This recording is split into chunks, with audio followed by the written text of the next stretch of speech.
I refused to pay for my Sil's Bachelorette trip, so she tried to ruin my marriage. Now her wedding is canceled and she's blaming me for everything. I, 28F, have a complicated history with my sister-in-law, Jane, 30F. We went to the same high school where she was one of the popular girls, and I was more of a quiet bookworm type. Our high school years were a stark contrast. Jane was always surrounded by friends, involved in cheerleading and student government, while I spent most of my time in the library or science club. Jane and her friends would often make fun of me for my clothes, braces, and general awkwardness. I remember one particularly humiliating incident during our sophomore year when Jane accidentally spilled her lunch tray on me in the cafeteria. The laughter of her friends still echoes in my memory. It wasn't constant bullying, but there were definitely hurtful comments and exclusion over the years that impacted my self-esteem. I had a small group of close friends who helped me get through those tough years. My best friend Lisa was always there for me, defending me against Jane's group whenever she could. We'd spend weekends watching sci-fi movies and working on school projects, trying to ignore the social hierarchy that seemed to dominate our high school experience. After graduation, I was relieved to leave that chapter of my life behind. I didn't see Jane for several years after that. I went off to college studying computer science at a university across the state. Those years were transformative for me. I gained more confidence, made new friends who appreciated me for who I was, and discovered my passion for coding. I threw myself into my studies and internships, determined to build a successful career. My hard work paid off, and I eventually landed a great job as a software engineer at a growing tech company. I was proud of how far I'd come from that insecure high school girl. I met my now husband, Kevin, 32M, at a tech conference about 4 years ago. He was giving a presentation on AI ethics, and I was immediately impressed by his intelligence and charisma. We started chatting at the post-conference mixer and really hit it off. We exchanged numbers and started dating soon after. Kevin and I bonded over our shared love of technology, hiking, and terrible sci-fi movies. He was kind, funny, and made me feel valued in a way I'd never experienced before. As our relationship grew more serious, we started talking about our families and backgrounds. A few months in, Kevin mentioned that he had a sister named Jane. When he described her as outgoing and social, I had a sinking feeling it might be the same Jane from high school. I tried to brush it off as a coincidence, but when Kevin showed me a photo, my stomach dropped. It was definitely her.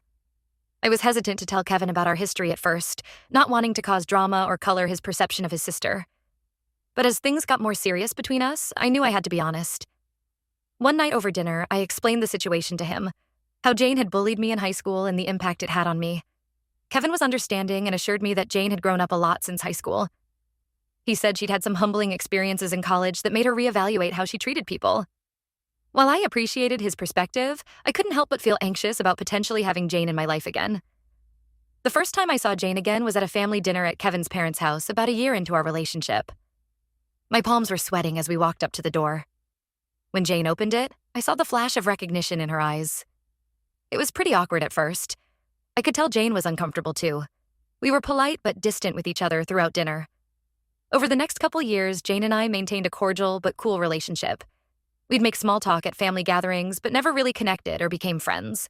Kevin encouraged us to try to move past the high school stuff, but I just couldn't fully let my guard down around her. There was always that lingering memory of how she'd treated me. I tried to keep things in perspective. We were adults now, and high school was a long time ago. But every time Jane would make a joke at my expense or give me a backhanded compliment, I'd be transported back to those insecure teenage years. I didn't want to make waves in Kevin's family, so I just tried to limit my interactions with Jane as much as possible. About 6 months ago, Jane got engaged to her boyfriend Ryan, 31M. I'd only met Ryan a handful of times at family events, but he seemed nice enough. I congratulated Jane when I heard the news, but didn't expect to be very involved in the wedding planning or anything.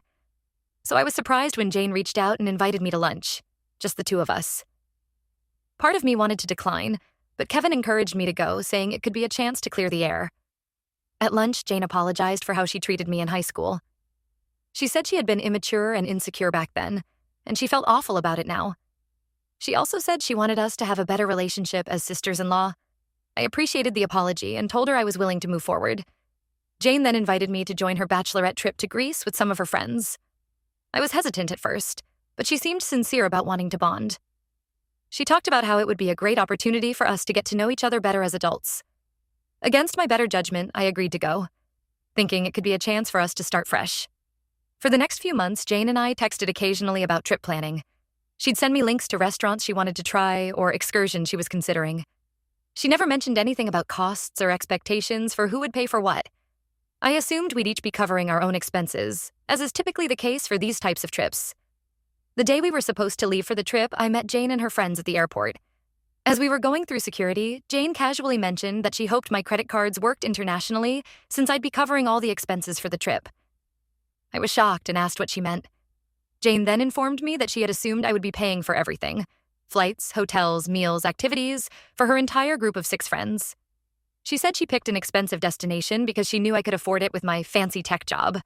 I was completely blindsided by this. We had never discussed anything like that. I told Jane there was no way I could pay for an entire luxury vacation for 7 people. She got upset and said I was being stingy and ruining her bachelorette trip. Her friends were awkwardly standing there as we argued. Jane said things like, "Come on, we all know you make way more money than any of us. Stop being so selfish." I was hurt and angry that Jane would put me in this position. It brought back all those feelings of being manipulated and taken advantage of in high school. I ended up telling Jane I wouldn't be going on the trip and left the airport. When I got home, I told Kevin what happened. He was furious with Jane for putting me in that position. He called his parents to let them know what Jane had done. They were also very upset with her behavior. Jane has been blowing up my phone, accusing me of ruining her bachelorette trip and embarrassing her in front of her friends. She's saying I'm selfish and a bad sister-in-law. Some of her messages have even referenced our high school history, saying things like, "I guess you're still the same jealous loser you always were."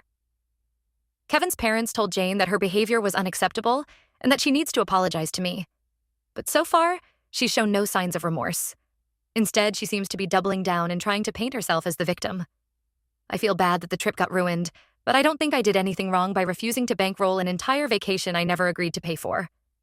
Kevin is fully supporting me, but Jane is making me out to be the villain to other family members and mutual acquaintances. This whole situation has brought up a lot of old insecurities for me. Part of me feels like I'm back in high school, being bullied and excluded by Jane and her friends. But another part of me is proud that I stood up for myself and didn't let her take advantage of me. Aita for not paying for the bachelorette trip and leaving Jane and her friends stranded at the airport. Update. It's been about 2 weeks since the airport incident, and things have only gotten messier. Jane has been on a smear campaign, telling anyone who will listen that I'm a selfish, stingy person who ruined her bachelorette trip out of jealousy. She's been posting vague, passive-aggressive stuff on social media about fake family and true colors. At first, I tried to take the high road and not engage. I didn't want to stoop to her level or get drawn into a public drama. But then people started reaching out to me asking what happened, so I decided to tell my side of the story. I explained to family and mutual friends that Jane had sprung this expectation on me at the last minute without any prior discussion. Most people have been understanding and agree that Jane was out of line. My college friend Lisa, who knew about my history with Jane, was particularly supportive. She reminded me of how far I've come since high school and encouraged me not to let Jane's antics get to me. Kevin's parents are still firmly on our side. They told Jane that if she doesn't stop badmouthing me, they won't be contributing financially to her wedding. This was a big deal because they had originally offered to pay for a significant portion of the wedding expenses. Jane threw a fit about this, saying they were choosing me over her. She accused them of playing favorites just because I have a good job. The situation has caused a lot of tension in Kevin's family. His younger brother Tom, 26M, initially sided with Jane, saying I should have just paid for the trip to keep the peace. Tom and Jane have always been close, so I wasn't surprised by his reaction. But after Kevin explained everything in detail, including our high school history that Tom hadn't known about, Tom came around and apologized for jumping to conclusions. Jane's fiancé Ryan has been oddly quiet throughout all of this. Kevin tried reaching out to him to smooth things over, but Ryan was pretty cold and dismissive. We later found out from Tom that Ryan and Jane have been fighting a lot ever since the Bachelorette trip fell through. Apparently, Ryan is upset that Jane expected me to foot the bill for such an expensive trip without discussing it with him first. Last weekend, we had a family dinner at Kevin's parents' house. It was supposed to be a chance for everyone to clear the air and move forward. Jane and Ryan were supposed to come but backed out at the last minute. Kevin's mom told us that Jane is now demanding that they increase their contribution to the wedding budget to make up for the embarrassment of the canceled Bachelorette trip. They refused, which led to another big argument. I'm starting to worry that this whole situation is going to permanently damage my relationship with Kevin's family. His parents and Tom have been great, but some of the extended family members seem to be buying into Jane's version of events. At a recent family gathering, I overheard Kevin's aunt making comments about how I should have been more generous given my lavish lifestyle. It hurt to hear that, especially since Kevin and I live quite modestly despite my good salary. Kevin assures me that anyone who really knows Jane will see through her lies, but it still stresses me out. I've always been anxious about fitting in with his family, given my introverted nature and the age gap between Kevin and me. This whole drama has amplified those insecurities. To make matters worse, I found out that Jane has been bringing up our high school history to paint me as a long-standing enemy. She's telling people that I've always been jealous of her and that I deliberately sabotaged her bachelorette trip as revenge. It's frustrating because I thought we had moved past all that ancient history. Kevin and I are trying to rise above the drama, but it's hard when Jane seems determined to make me the bad guy. We're considering skipping the wedding altogether at this point, but we don't want to give Jane more ammunition. I'm not sure what the right move is here. Part of me wants to confront Jane directly and clear the air, but Kevin thinks that will only make things worse. For now, we're just taking it day by day and trying not to let Jane's antics get to us. But I'd be lying if I said it wasn't putting a strain on things. I'm grateful for Kevin's unwavering support through all of this.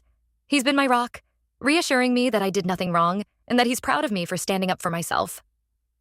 I've been throwing myself into work as a distraction, but it's hard to focus sometimes with all this family drama swirling around. I'm trying to. Stay positive and remember that this will all blow over eventually, but some days are harder than others. Update 2. Things have taken an unexpected turn in the past week. Jane and Ryan's wedding, which was supposed to be next month, has been called off. We found out from Kevin's parents that Ryan ended the engagement. Apparently, the Bachelorette trip drama was the last straw for him. He told Jane he couldn't marry someone who would try to take advantage of family members like that. He was also upset about how Jane had been behaving in the aftermath, spreading lies and trying to turn people against me. From what we've heard, Ryan had been having doubts for a while. He felt that Jane had become increasingly entitled and demanding throughout the wedding planning process. The Bachelorette trip incident just confirmed his fears about her character.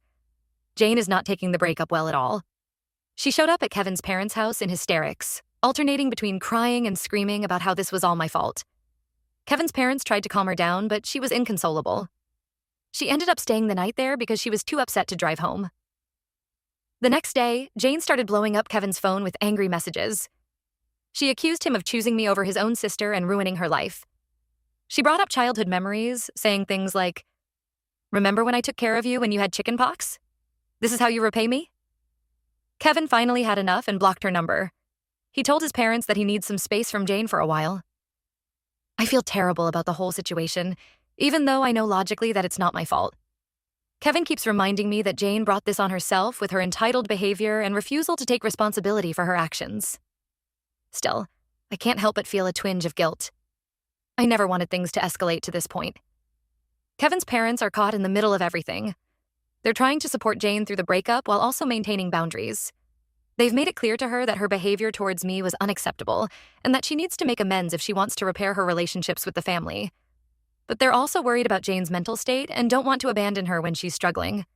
The situation has stirred up a lot of old family dynamics. Kevin's mom confided in me that Jane has always been the more demanding child, often overshadowing Kevin's needs when they were growing up. She said she feels partly responsible for enabling Jane's behavior over the years. It was a surprisingly candid conversation that gave me more insight into the family's history. Tom has been trying to play peacemaker, but it's a tough position for him. He's close to Jane, but also sees how unreasonable she's been. He's been checking in on her regularly and reported back that she's not doing well.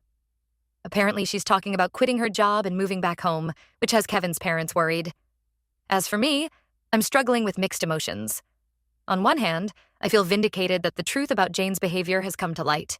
On the other hand, I never wanted to be the cause of such upheaval in Kevin's family. I'm trying to be supportive of Kevin as he navigates this difficult situation with his sister, but it's challenging when I'm at the center of the conflict. Kevin and I have been having long talks about family, boundaries, and how we want to handle these kinds of situations in the future. It's brought us closer in some ways, but it's also been a stressful test of our relationship. We're both committed to getting through this together, but it hasn't been easy. For now, we're keeping our distance and trying to let things settle down. I'm hoping that this will be a wake-up call for Jane and that maybe she'll do some self-reflection. But given her track record, I'm not holding my breath. We'll just have to wait and see how things unfold from here. In the meantime, I'm trying to focus on the positive aspects of my life. My job, my relationship with Kevin, and the supportive friends and family members who have stood by us through this ordeal. It's been a stark reminder of how far I've come since those difficult high school days, and how important it is to surround yourself with people who truly care about you.